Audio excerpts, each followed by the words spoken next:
note, just for anyone who can't make it, we like to share these out afterwards. And take a few minutes, just drop in the chat where you're joining from, what giving circle you're a part of, and if there's anything you're really hoping to get out of today, so we can keep that in mind as we're kind of chatting.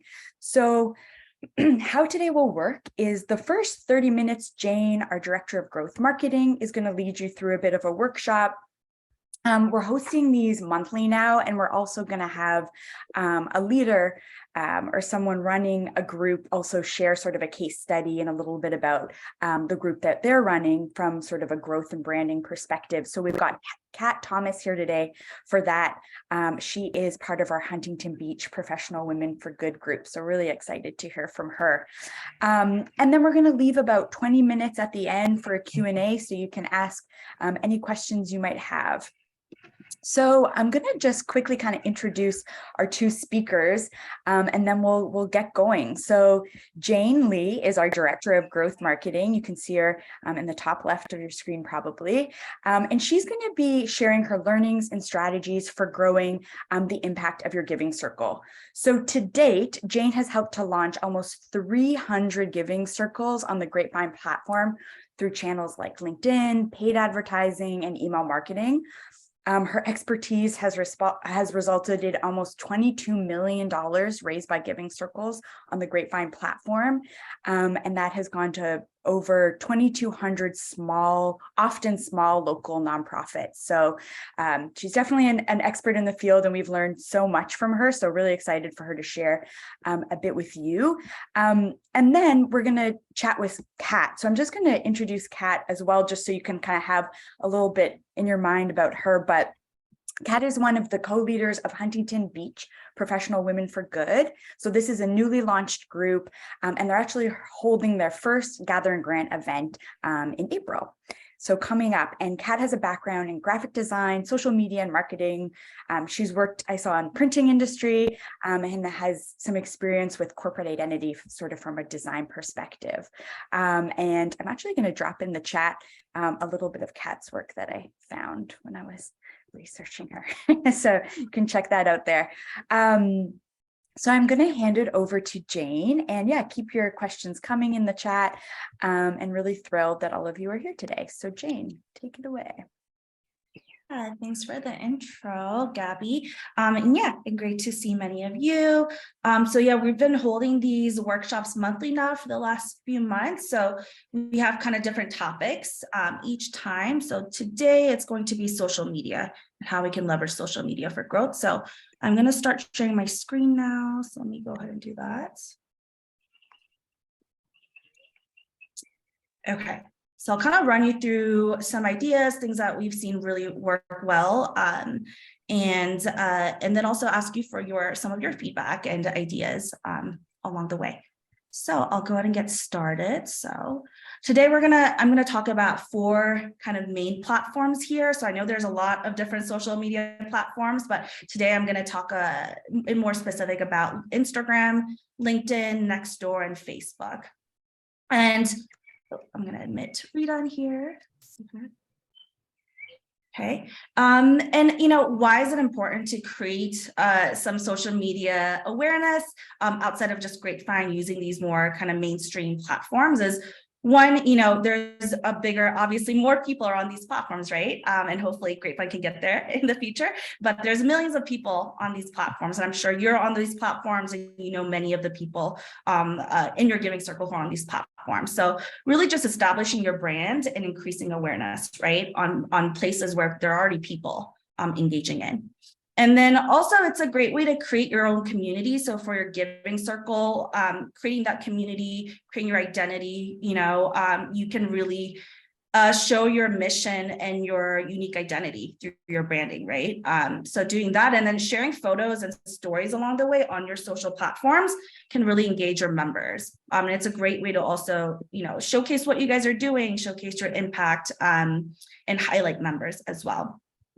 And then, of course, having like a presence on other social platforms increases trust and legitimacy. So I'm sure some of you guys, when you got an invitation to join Grapevine, one of the things that you may have done is go to our website and then go to some of our social, pages, right? To see like is this real? Like, do I see photos of people?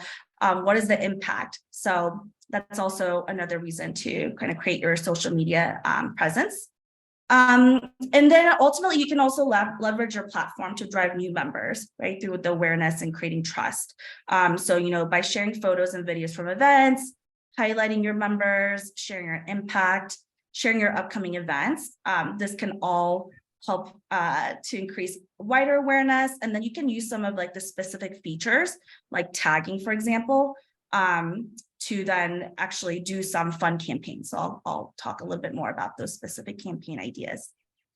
Okay, so I'm gonna go over to our next slide. So I'm gonna start with Instagram.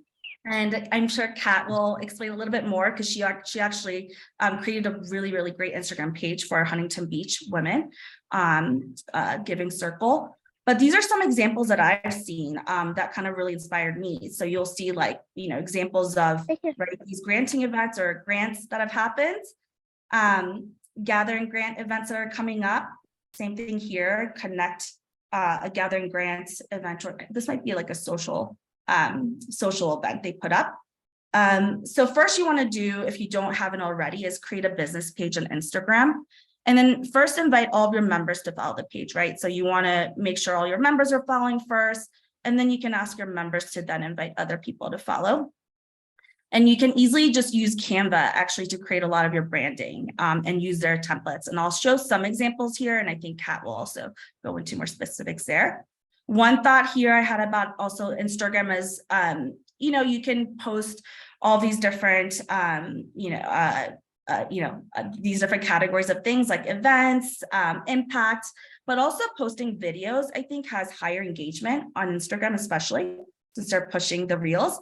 So I would definitely encourage you guys to post videos from your social and granting events. And a tip that I've put in here is to follow other accounts. So follow accounts that seem relevant or kind of in the similar vein. So maybe like local community foundations, local nonprofits that you're interested in. Just think about who your target audience is. You can also find potential members by just like looking through followers of relevant accounts, and then use hashtags to also find potential members. And a lot of times when you follow people, they'll follow you back and they'll check out your page, right? And they'll go to maybe your link that's featured on your page and check, learn a little bit more about your group.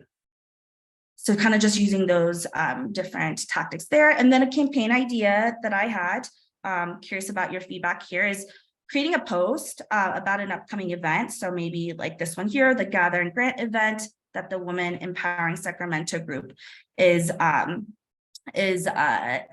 created. And then inviting your members to tag their friends in the comment section or resharing it in their stories or grid, just so that, it's really like all about collective action. So if you can get 10, 20 people to reshare and get it out to their audience, people they're connected to, you're going to kind of multiply, right, that awareness.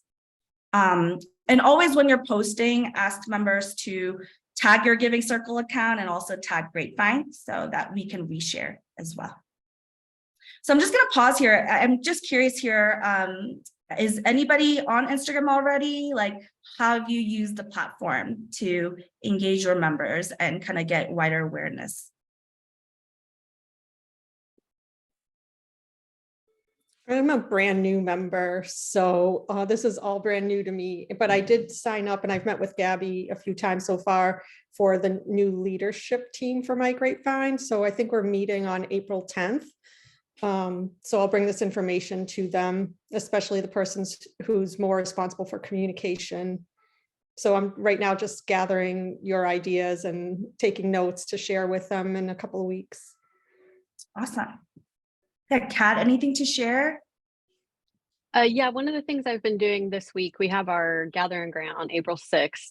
So I've been featuring each of the nonprofits, one nonprofit a day, I put up a photo that I got off of their website and their mission statement, just to try and, get people that are interested in them to kind of find us through that way.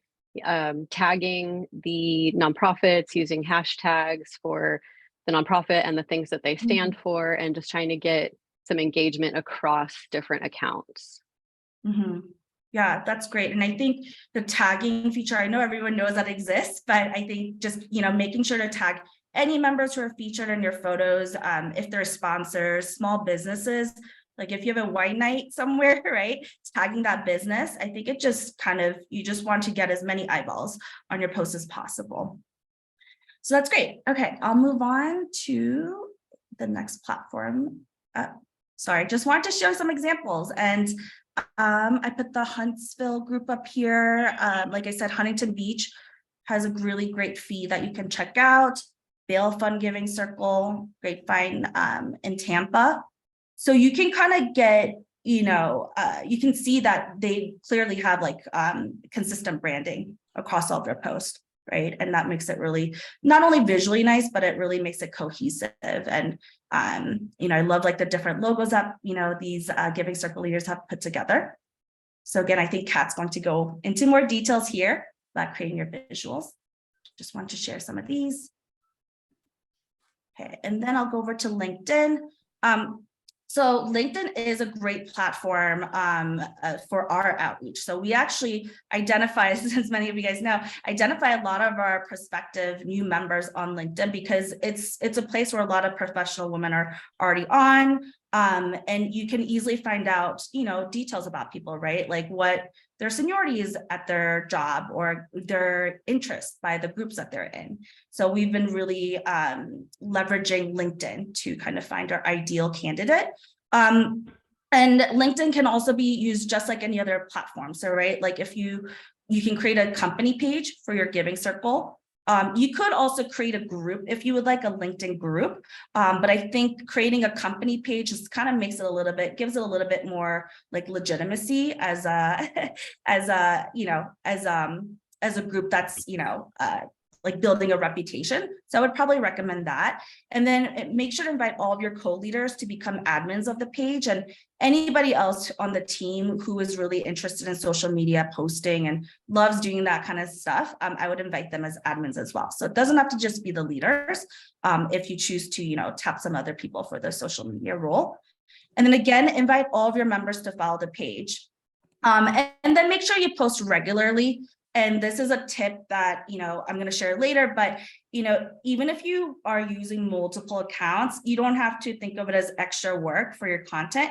You can use all the same content and just cross post it in all the different platforms that you have. So kind of similar things, your upcoming events, photos from events, highlighting members, all that good content, share it out regularly. And then you can also invite your own connections. So not just the members who follow your page, but you can invite your connections in your network to follow your page. And there's a filtering setting. So you can go to your connections, just look up people who are, let's say in just your location, if it's a location-based Giving Circle, and invite those people. And you can do the same. You can ask your members to then also then tap their network to join. So another tip here, I mentioned this already, but always make sure to tag your people and really highlight your members on here, because a lot of people use LinkedIn, right, as a way to showcase their professional growth and also things that they're doing outside of their work that also contributes to that. So I think it's really great to highlight that. And if possible, also tag the companies that they're a part of, so then their companies also can recognize what their employees are doing. So some campaign ideas here. So same thing with the Instagram idea, set up your LinkedIn or your upcoming event on LinkedIn, whether it's your networking event, granting event, or any social event. I even recommended maybe even just doing an info session if you're trying to do like a new member drive, and then invite all of your members to first attend, and then ask every member to invite 5 or more of their connections to the LinkedIn event. So this is also, again, all about collective action. So if you can get like 10 people to do this, even 8 people do this, you just get a lot more people, right, aware of what's happening. And let's see. Let's go on to the next platform. Oh, so I'll pause here again. Anybody kind of using LinkedIn to get the word out? Or yeah, I'm curious if you guys have had any experience. We're currently using LinkedIn, but admittedly, I have not gotten much traction there. So I'm glad to see these tips because I'm definitely going to put these into play. Yeah. Yeah, and this is kind of what we've done. I know a lot of you have come to our office hour, right? So we set that up on LinkedIn, and then we obviously invite everyone into it. We also add the links to all of our email outreach so people can see it that way. So that's another recommendation, just getting the links out there to as many people as possible. And then asking the people who are attending to then invite more people as well. And that's how we've gotten a good turnout at all of those office hours. Okay. On the LinkedIn side that we're finding really useful also is if you do create a LinkedIn page, for an example, or if you're just using your own personal one for your events, to create an event post for your upcoming gathering grant. So doing that on the Grapevine platform, but also through LinkedIn. It's super simple, and it just allows it to be your network to more easily see it and invite people in. So it's a great place to additionally sort of get eyeballs for your events once you have those scheduled. Yeah, definitely. Okay, and Nextdoor, we've brought this up a couple of times. I know it's been in our newsletters, but this is something that we've seen work really well with some of our 100+ women who care groups who've tried this tactic. So it's probably not as mainstream of a platform as some of those other Instagram and LinkedIn and you know, and Facebook, but it's a free tool that you can sign up for. So even if you don't have an account on here, you can just set up a new account on Nextdoor. So it's a social platform specifically for local communities. So that's why, you know, if you're part of a local giving circle, this is a great platform to try to get on. So you just create a free account on Nextdoor. And then just honestly, all you have to do is post this template here. So I'm just going to click onto this really quickly. And we'll share this slide out after our meeting. So you can actually just grab this text here.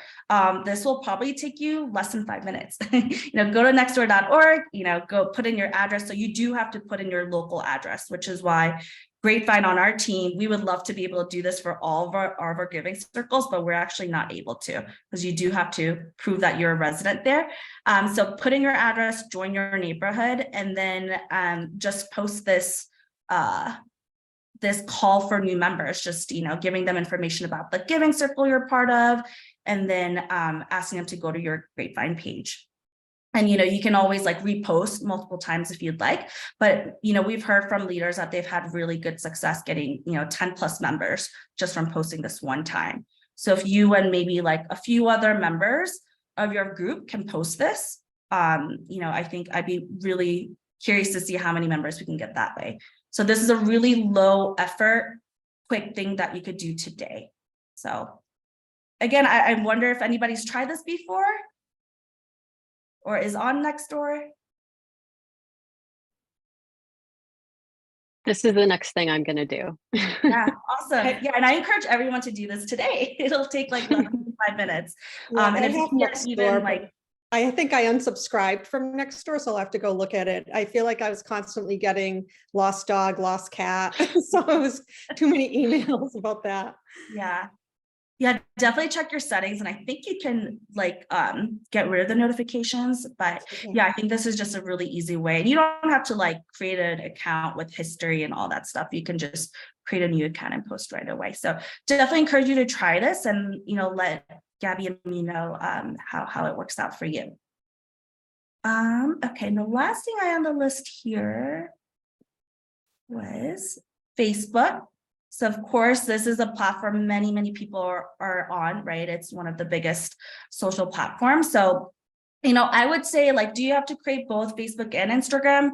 You don't necessarily need to. I would probably use Instagram first as like the main social platform. But if you do want to also use Facebook, or if you talk to your members and you see that you see more people using Facebook in your group, you know, then I would use this platform. So maybe one thing to do is once you like put together your social media team or person is kind of survey the group, right? And ask them like which platform that they're using the most and kind of go from there. And then you can add more platforms on if you can.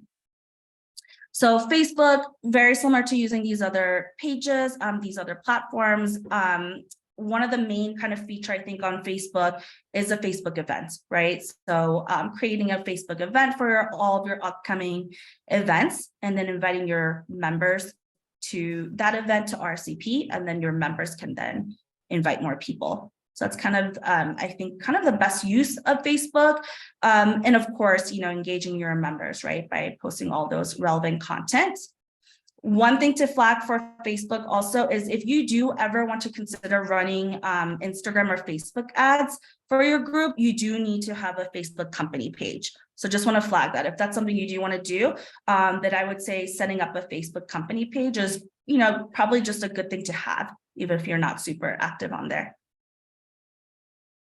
And one thing I saw this group do, Birmingham Women for Good, is they actually live streamed a virtual nominee drawing. So I thought that was really cool. So maybe if you're not able to all meet in person, doing some live streams on Facebook might be a great way to engage new people as well as your members. Okay, I'm gonna pause there again. Anybody using Facebook to do any outreach or to create events and invite people? This is Liz, and we are, and we actually joined with some sister 100 Women Who Care chapters in surrounding counties and did a group ad and ran it, for multiple weeks or months. I think it was weeks. And our chapter was brand new, so we were gaining members, and I don't know how much of that was from the ads or just because of the momentum we had. But I think it worked well.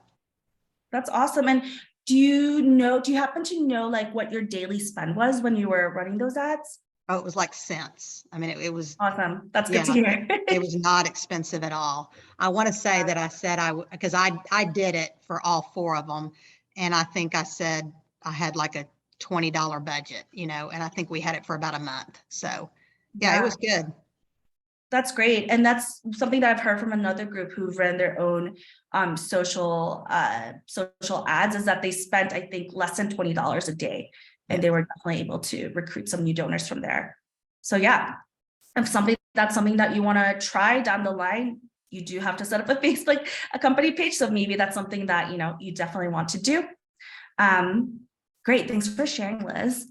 Liz, how did that work with the 3 different? I'm just curious. How did you frame that? We created a graphic, and it had all 3. I think it was 3. It was 3. There's 4 of us, but one chapter, whatever reason, decided not to do it. So there were 3 logos and contact information for all 3, and just kind of what their area was, their geographic area. And then so the person, if they saw the ad, could easily tell who they needed to reach out to. Awesome. Oh, that's good to know. Okay. Yeah. I can send that graphic, Gabby, just so you can have it. Yeah, I'll put my email in the chat now. Okay. Fantastic. Yeah. I have a quick question regarding the live streaming, because I hadn't thought about that, but I think that's a great idea. Has anyone used that, or do they know if there's a time limit on live streaming, on Instagram? I think is probably more used than Facebook, but I've never done any live streaming on there. I didn't know if there's a time limit. I think it might be an hour now or something for live streaming on Instagram. Okay. Similar to LinkedIn, you can easily do live streaming. I think it at one point it was 20 minutes, but I think it might be a half an hour now. Okay, cool. I just Googled. I'm like, actually, I don't know either. It says 8 hours. So on Facebook. Oh. Yeah. On Instagram, it might be different. Actually, let me just look that up while we're talking. On Instagram, it's 4 hours. Seems 4 hours. like. Okay. Yeah. Cool. Yeah. So Thank you. probably plenty more than enough time. Yeah. Okay. I'm almost at the end here, but I did want to share these other ideas. So again, I kind of just shared out ideas for the 4 main platforms that we've seen being used, but there are so many other platforms, right? Especially for events like Meetup, Eventbrite, Volunteer Match, and even local events calendar. I encourage you to check out. These are all free tools that you can use. And really, essentially, the idea is just creating your event, right? And sharing it onto these platforms so that more people who are already active on those platforms can see it. And, hopefully a few people will trickle in from each of these platforms. So just adding more kind of channels to your outreach. And then TikTok, this is a big one that we haven't actually tried. So this is really a question for you guys. If you've had any experience here or any ideas about, or any inkling of like setting up a TikTok page, but I would love for some of our members to get onto TikTok, because it really, the thing about TikTok, I think, is that content can really go viral on here.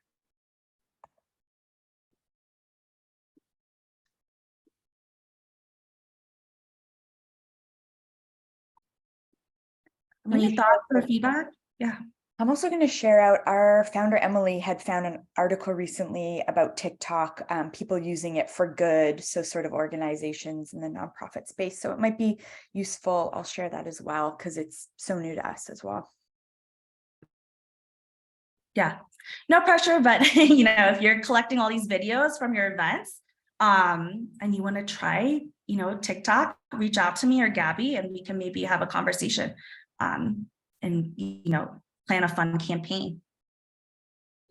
Okay, I'm gonna wrap this up now. So just quick tips here.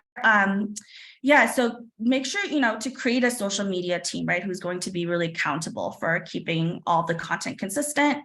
So it can be, maybe it starts with one person who really loves doing this work, but I would say maybe have 2 or more people on this team, so it's not kind of all on one person. Maybe you can divide up the work. One person creates the assets, the other person posts, you know, comes up with the captions, things like that. Set your brand kit, so color, font, designs, tagline, all these things to just kind of keep consistent. And you can use a free tool, Canva. I'm sure many of you have heard of this. It's a free tool, has amazing templates on there, lots of tips on there to keep all of your graphics really consistent and branded.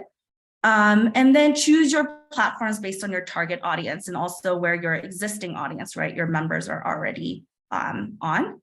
And then cross promote the same content across all these different platforms for the most part. Really, like, you don't have to recreate things. You know, if you're using all these different platforms, LinkedIn, Instagram, Facebook, maybe start with 1 or 2 platforms, add on more if you need to, but just know that you don't have to come up with new content each time. Always remember to tag everyone and ask them to share. Make your pages public if possible, so people don't necessarily have to follow you to be able to see your graphics.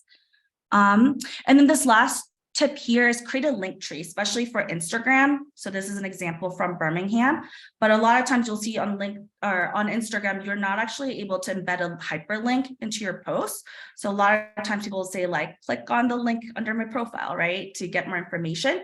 And then if you use a link tree, you can add multiple links to this page. So your Facebook page, or Grapevine page, or Instagram page, and anything else. Last thing here, don't forget to tag us, Grapevine Giving, so that we are able to reshare things as well.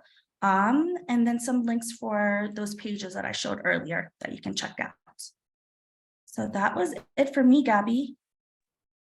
Great. And if there is someone you know, a member of your group who you want to tap to do social media, who you've noticed they're posting a lot, or you think they'd be great at this, we understand leadership teams are sometimes, you know, at capacity. So it might be worth doing a call out to see if there's anyone as well who might want to kind of focus on this.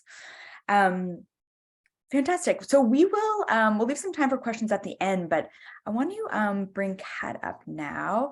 I'm actually just going to spotlight you, Kat. So Kat is one of the co-leaders of our Huntington Beach Professional Women for Good group, and really excited to see a sort of the thought process for how you approached this and sort of the things you were thinking about. And this is just great because it's such a tangible, real example for everyone. So I guess I'll just start, the first question being kind of general, but how did you approach the visual tone for your group? Well, being in Huntington Beach, I wanted to go beach theme. I knew that was going to happen.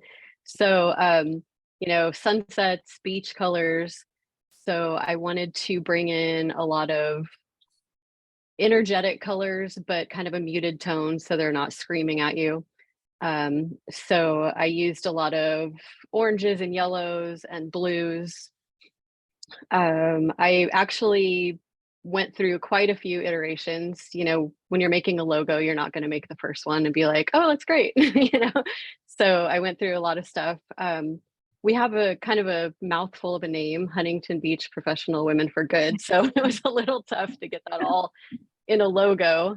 But yeah, I just started with my basic first start was what kind of look do I want? And I went with beach themed. And then from there it was colors, then fonts. And I just kind of worked out from there. You know, we wanted professional looking fonts, but also a little bit of fun so that people don't think it's just a stuffy group, but we also want it to look like we're serious. So that's kind of where I started. Amazing. And I'll pull up, Kat has put together sort of like a look at sort of some of the fonts and the color palette. So I can pull that up. And it would be great if you also talked a little bit about any tools you use to create your assets and stuff like that. Do you want me to pull up that PDF now? Is that a good time to have it on Sure, the screen? Yeah. Okay. Yeah. Great. So I'm gonna get that going, and then Kat can kind of walk us through that. Here we go. So you can see how many different logos I was going through. And I would even post them. I would try it and then I would post it and it would be there for about a week. And I'd say, you know, I'm going to make tweaks to that, which is kind of the bad part about working on your own stuff as a graphic designer, because you're just always tweaking it. But yeah, so this is all the stuff I went through over a few weeks, months, just to get it to a place where I thought that it looked nice and was legible. And then the next page. Okay, let me scroll down. Okay, go. So the next page is what we landed on. So when you're making logos, it's important to have different logos depending on what you're going to use them for. So for like our PowerPoint presentations, to have a footer at the bottom, we knew we needed a horizontal logo to fit nicely down there. The circle logos obviously are going to be for Instagram. The square ones are for LinkedIn business pages. And then I also wanted to make sure we had a black and white logo if we ever decided to get anything imprinted on promo products or something. It's really important to just have one color because you don't want to pay for all of those colors to be imprinted on your promo items. And then the header images, again, Huntington Beach, we're big on the pier here. That's a very defining image for us. So I wanted to kind of mute that in the background and just simple put our logo over it just to give us something that's not overwhelming, just to let people know who we are so they'll be interested to continue down the screen. This is the color palette I chose. So you can see how it's just, you know, sunsets and ocean basically is what I went with. And then our fonts, I wanted to choose Milkshake is the font that I used for part of the logo. And then I can also pull that in to use for headings and things like that, just to give it, you know, a little bit different on the top, a little fun, just to kind of, you know, get your eye to go there first and then read the Open Sans type below it, because that's a lot easier to read. The thing to remember with fonts like Milkshake is don't ever use them in all caps. They're specifically made to flow together when they're in upper and lowercase. So if you use it in all caps, it just is very hard to read and it looks bad. Are there, just a quick question, in terms of finding a color palette and fonts, how do you just suggest people, I know there's websites that just have color palettes. Do you just suggest people Google to get a lot of options, or how did you kind of find these exact shades, I guess? Yeah, you can, you know, I just start Googling logos, like beach logos, you know, things like that, just kind of pull different colors that you like. I know there's a website, I'm not sure if you can get on it if you don't have Adobe. It's called Adobe Color. That might be free for everyone. And that will pull up, you know, if you type in blue, then that'll show you a bunch of different colors that go with blue. People have gone through and made a bunch of different color palettes, and then you can kind of borrow from those. But again, I'm not sure if that's for everybody. But I'm sure you could Google, you know, color palettes or, you know, complementary colors. If you know there's a color that you want, then look for complementary colors to go with that. As far as the fonts, there's a lot of free font places online. The number one, Google Fonts. You can go to Google Fonts and just download any of those fonts for free. There's Font Squirrel and DaFont. I'll put those in the chat over here. You can get free fonts from both of those.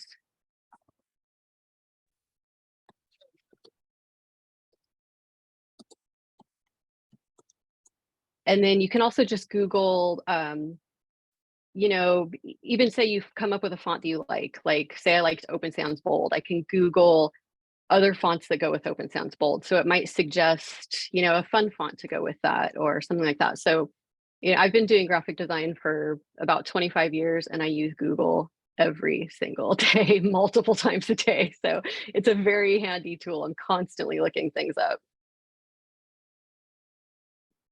Great. Okay. And then the next is just kind of what I've come up with for our social media channels. You know, this isn't hard and fast, but this is just to keep consistent branding throughout, you know, kind of mix up the colors for the different events. You know, if there's something that we just want to showcase that doesn't necessarily need one of these borders, that's fine too. But I'm trying to keep at least most of our posts within these parameters so that it just has a nice cohesive look when you go there.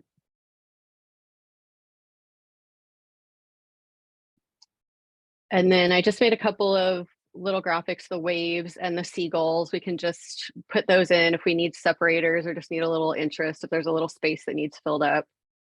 For our images, you know, we're professional women for good, so we want to make sure that they're women-centric, happy, fun, you know, groups of diverse women.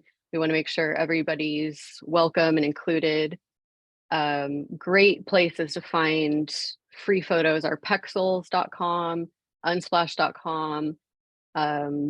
What's the other one? Creative Commons.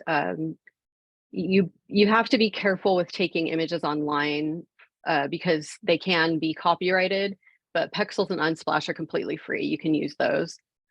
And then the graphics on the right-hand side where it says nominations are open, those are what are called vector graphics. So instead of being like one square photo, these can be manipulated. They're all separate parts. That can get a little more advanced. I'm not sure if you can separate those in Canva, but I believe you can bring them into Canva. And a really inexpensive place to get those kind of graphics is vectorstock.com. You can buy a pack of credits and then each image is only like $1, which is just incredible for stock images.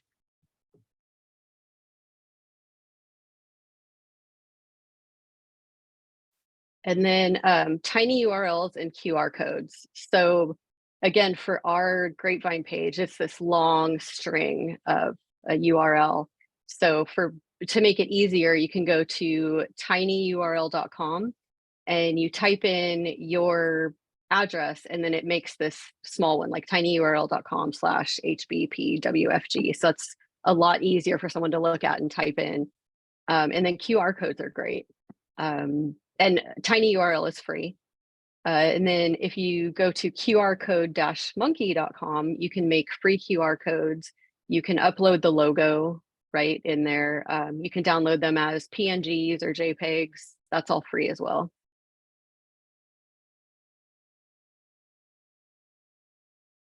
And then I've made a couple of handouts. I wanted us to have some kind of business card so that we look professional, but obviously I don't want to get them printed up for every member. So I just kind of did a generic one where, you know, we can fill in our contact information and hand those out. And then I also made an accompanying postcard that really explains what the giving circles are and what our giving circle is about. And again, QR codes and just asking them to join and donate. So just an easy way when you're having a conversation like, oh, well, here's more information about it or whatnot. Pat, Yes. this is incredibly helpful. Will we good. be able to get a copy of this presentation just so we have something in writing as we move through some of this work? I believe Gabby's going to send this out to everybody. Yeah, Awesome. Thank you. yeah, definitely. I'll include this in the follow-up as would well be great. as Jane's presentation. Yeah, definitely. And then the last page here, you were asking about color. So I found this on Instagram from a man named Dane Walker, and this explains it perfectly. So it's got the color psychology. Every color makes you feel a certain way, whether you realize it or not.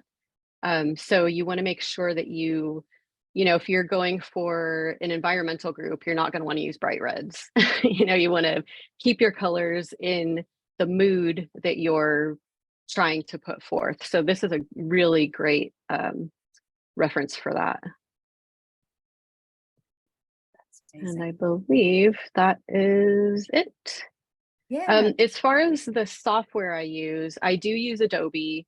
I use mostly Illustrator because that, like I said, those little graphics where you can take them all apart, those would be done in Illustrator. So I have used Canva in the past. It is very good for social media graphics.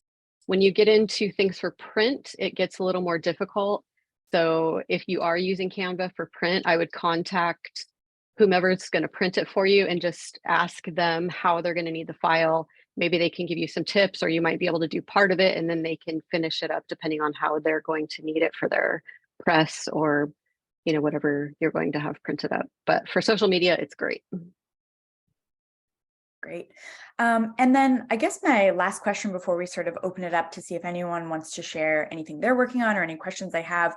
But obviously, you know, you have this graphic design background and all that stuff. But what would you say for someone who's completely new to this space, and is looking at this and saying, okay, this feels like a lot, like what is the first step you would say that they should do to get sort of started and start figuring stuff out? Honestly, just Google. Pinterest is a good resource. You know, just Google nonprofit logos, you know, or if you're environmental logos, just start looking at what other people are using. As an artist, I mean, there's a book called Steal Like an Artist. So you don't go and, you know, blatantly steal someone's stuff, but you look at as many examples as you can and pull the things that you like out of each of those examples, and then just start putting it together and building it into something you want. And like I said, you're not going to like your first 10, 20 of them probably. So just keep at it. You'll tweak it here and there. And I think really the best advice I could give is you don't want to use your favorite colors and, you know, things that really appeal to you necessarily. You're really trying to get to people at an emotional level. So you want them to feel things without even really knowing they're feeling things. Just like I was saying with the color psychology, that's a really great way to do that. But yeah, and YouTube also is another great option. There's a lot of graphic designers on there. They're willing to talk about their process and you know, show how to start with a logo or how to start with a branding style guide or whatever. So yeah, lots of resources online. That's great. Yeah, that's really good to keep in mind about sort of that the feeling you're trying to evoke for your group, to always have that front of mind. So we've got we have 10 minutes left. I'm curious if anyone on this call has any questions, first of all, for Jane or Kat, or has anything that they want to share about what they're working on or how it feels kind of hearing this, if it feels like it's giving you ideas or it feels overwhelming. Does anyone want to share?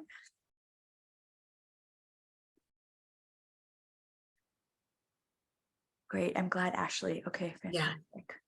That is amazing. Thank you for joining, Ashley. Heidi, yeah. I did. So I'll just throw in 2 cents to add on top of what Kat has talked about. I am not a graphic designer by trade, but I did spend almost 15 years in the advertising typography business. And so I'm very comfortable working with type, the printed word. And the advice that I would convey first is that good typography is legible, period. So if you're working with 2 colors, you want to make sure that the type shows up and it's easy to read. And I have to say, Kat, I love your designs. I would hire you in a heartbeat. Thank you. You're welcome. You know, so just that's why, for example, for the script face, the cursive face that Kat uses in the logo, don't use it in all caps, because it really, if it takes you more than a split second to read something, it should be changed. It's really, so if I could distill it down to like one sentence, just to convey that, that's what I would share with everyone, is that you want whatever you produce to be legible. That's a And great. if I could add to that, Sure. scalability too. So if you're looking at it this big on your screen, make sure you really reduce it down, and because a lot of these things online are small little circles and small little areas to put your logos. So when you reduce it down, you really want to make sure it's legible at that size as well. Yeah, thank you for that. Yeah. That's a great point. And I just dropped in the chat, there's also a lot around accessible fonts and colors, certain colors that people who maybe have issues with eyesight, all that kind of stuff, what's more easily readable. So that's also something to think about as well when you're building out your design. Okay. Great. I know, Heidi, for example, your group is just kind of getting going. So is there anything in hearing this that stands out to you? I like particularly, Kat, when you're talking about the pier, these sort of like really lamp posts or sort of icons of the cities you're in. I'm wondering if that stood out to you, Heidi, as you're thinking about design, or anyone else. You know, I would say Worcester is known as a city of parks. And we have amazing, Helen, I'm looking at you because I think you've lived here longer than I have. The first thing that jumped to my mind was the smiley face. I don't know if we want an all yellow smiley face, but I love the parks idea. Yeah, I mean, green just seems like a really wonderful color to build off of for me, because there is so much green here.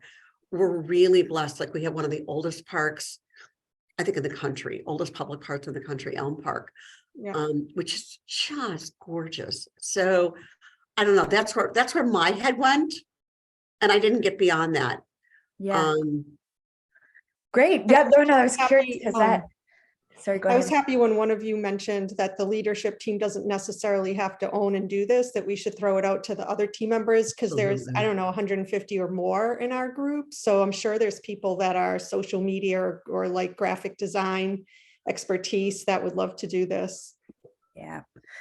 Yeah, your community of members is one of your greatest resources. So definitely, that's a really good point.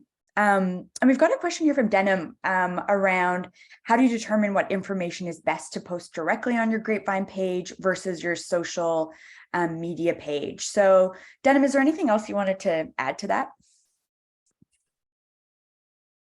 Sorry, my internet's cutting in and out, but no, I think something that comes up a lot of times with some of our giving circles is they don't know what they should be posting directly on their Grapevine page.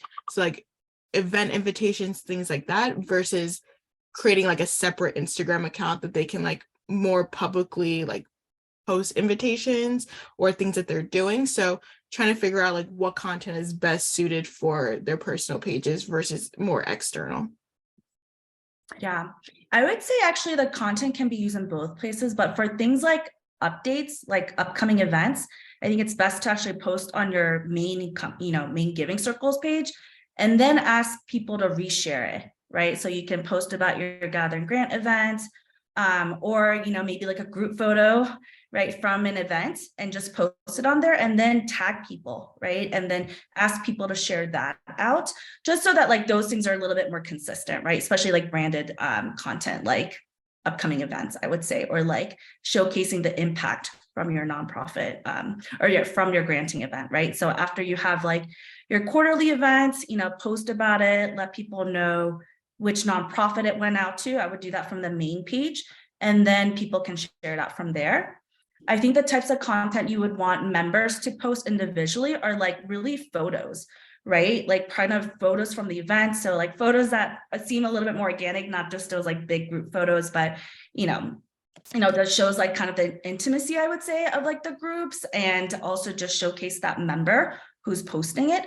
And then once they post it, make sure like you ask them also to like tag Grapevine and also your Giving Circle, and then your group's page, right? That admin can then repost it, if that makes sense. Mhm.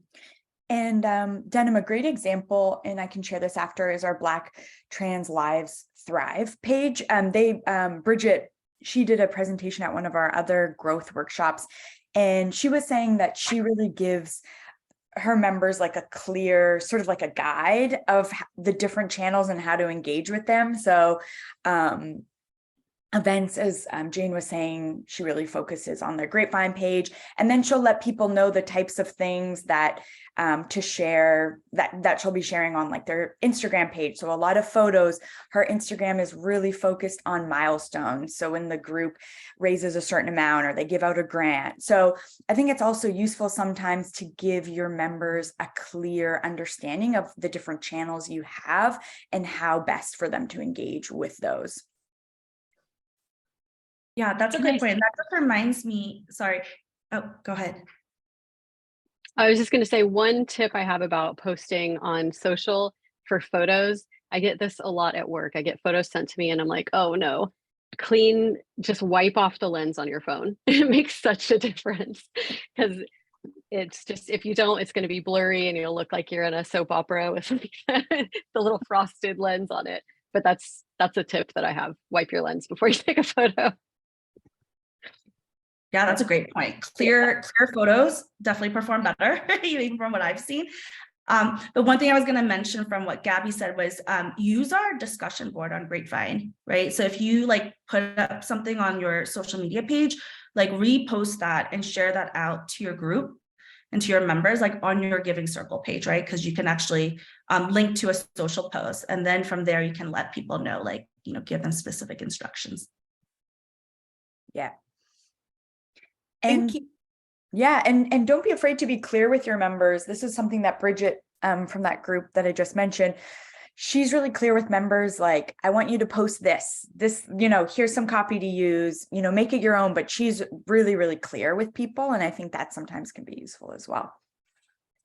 We probably have time for one more question or comment. Is there anything else? I can see Heidi, you've got a question here. What about sending in photos announcement to local papers? Are there groups doing that as well? Yeah, that's a great question. We have had we have an example of a press release we've had that I can share out. We've had in the last couple months, I can think of about 3 groups who have been featured in the news. Our Alexandria Women for Good group, our 100 Teens Who Care Tulsa, and one other one that's escaping me, but definitely it's a great thing if you can get that sort of in your local news. And Madison Women for Good was one of the groups as well. And the journalist had just seen it through LinkedIn. The group was sharing a bunch of stuff, and through sort of the sphere of their network and connections, a reporter had seen it. So it also speaks to LinkedIn is a great way to get more members and to create engagement, but also you never know who's going to see what you're doing. And the reporter reached out to her after seeing that, and then they had this piece in this business magazine. So I'll send some examples in the follow-up, but yeah, it's such a great, if you have someone who would like to sort of handle that, it's amazing to get some local press. All right. Well, I know we're kind of at time, unless there's anyone who has any burning sort of last things that they wanted to say. Great. So Kat has dropped in her email into the channel here. So please do reach out. Thank you so much to Kat, especially for just sharing what you've been working on in such a short period of time. It's really exciting to see the thought you've put into it and how it really reflects where you're, the community that the Giving Circle is a part of. So I hope that's inspiring to everyone. We're going to be doing these each month, and we'll be trying to feature a different group as well each time to share, do a bit of a show and tell as well. So if you have anything you want to share as well, please do send that over to me. And of course, thank you so much, Jane, for sharing about how you've grown all these like strategies that have been proven to work. So it's really great to have them all in one place.